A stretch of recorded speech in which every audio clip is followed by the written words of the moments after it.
na mpempi na ya ka education a amount for anywhere school adan pe feel say no pe na education no, but it goes beyond that. And apart from say school adan no ya sign to nkonya ama schools na ewo ye mpeso aso no and there by ya be presenti nkonya 3641 na ya tono ema district education director. So allocation it is based on the request from the various schools no, but schools are be benefit ewo nkonya we mu 35 schools study hun any say ye pepper say at the end of your term no, every electoral area Adentan higher 12 electoral areas, every electoral area be a ebenya school e won mpesa so say na be ya nkola na e wo electoral area no omo crossing ko another electoral area enko school e wo ho esai hadwen to amedema director ne say enye nkola ne pe asede say omo be hwe nkonwa ne yie eye omo so teachers no omo said because omo no omo ni efri nti omo no mbetumi kwa ahwe no so yie e che nkola no nti no ye be stress say omo nyina be hwe nkonwa ne se na be ya e chene bi no so omo pe bi a na say the ma it wouldn't be out of pain, but if you na enrollment na increase and na ehun akoba say enko more akonya and yes if you are saying na ye kwako replace and a donation ye donated 3,641 desks to 35 schools in the constituency.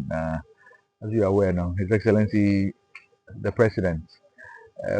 or as you may the second term, we decided a chunk of the resources never by assembly.